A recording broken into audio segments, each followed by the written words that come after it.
O tara po, ipakita ko sa inyo yung result, yung sasakyan na nakuha ko sa First Vita Plus.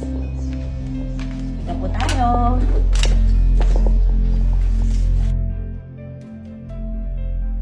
Ito po yung aking brand new Toyota Fortuner. So, katas ang First Vita Plus, syempre. At yung the best sa akin na car na ipapakita ko sa inyo, yung regalo ko nung debut ng anak ko. Eto po siya. Brand new car. Eto po yung achievement ko sa First Vita Plus. Great morning! Ako si Len De Vera. So, background ko, housewife. Nag-join ako sa First Vita Plus, so dinicide ko kasi ang asawa ko ay OFW. Buhay ko before, nung wala ako sa First Vita Plus, umaasa lang sa asawa, syempre. At the same time, ang mahirap kapag yung asawa OFW, magkalayo. Nakilala ko ang First Vita Plus na doon ko dinesisyon na gawin yung negosyo ng First Vita Plus. Kasi dito ko nakita na maraming tao na pwedeng mabago ang buhay at actually nabago na talaga yung buhay. Kagaya nung nag-invite sa akin, Upline Fidel Perez and Upline Mel Perez. Sila yung naging inspirasyon sa akin na nabago yung buhay nila. Kaya sabi ko, gagawin ko yung First Vita Plus kasi sigurado ako, ito rin yung totoong pwedeng makapagpabago ng buhay ko at buhay ng pamilya ko.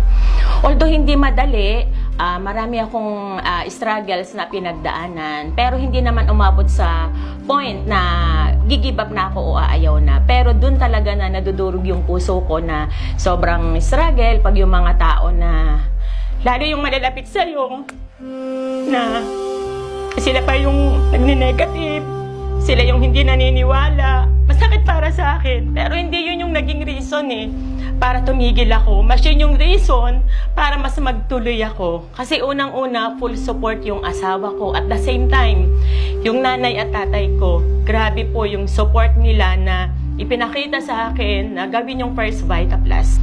Kaya naman, kahit anong hirap, tuloy ang laban, masaya, at higit sa lahat, dito ko masasabi na talagang natupad yung pangarap ko, na bago yung buhay namin. Nakukuha na namin yung gusto namin. Unang-una, na dito ko nakuha yung aking brand new Toyota Avanza. Then, nakabili din ako ng brand new Toyota Fortuner. So, dito rin ako nagkaroon ng apartment. Yung old house namin, naging apartment na siya. Naka-acquired na din ako ng condo unit sa Park Residence, Santa Rosa. Then, yung bahay ko ngayon na tinitirahan is worth 5 million katas ng First Vita Plus. Dito rin, nagkaroon ako ng 2 property, lote sa Batangas. Katas din siya ng First Vita Plus. At pinaka-the best para sa akin ay yung sa anak namin. So, nagdibo na siya at siya yung tinatanong ko, ano ba yung gusto niya pag nagdibo siya. So, ang pinili niya is travel. So, naibigay ko sa kanya yung travel ng Macau at saka ng Hong Kong. So, yung anak ko na nadala ko siya sa Disneyland, doon ko naramdaman yung sobrang saya niya. Na bilang nanay na nakapagbigay noon, mas masaya ako para sa kanya. At ang hindi niya alam, surprise, pag uwi namin dito, may regalo pa ako sa kanya na brand new car. So, bilang nanay, para sa akin po, is the best talaga ang ginawa sa akin ng First Vita Plus. Travel! Naku, napakarami ko na pong travel. Kasi naging consistent awardee na din ako ng ating company.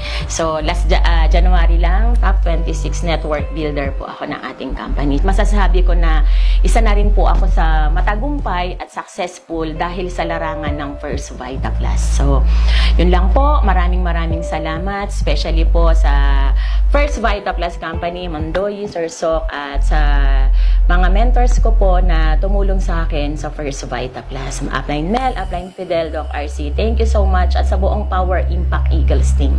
Maraming salamat po. Thank you and great morning.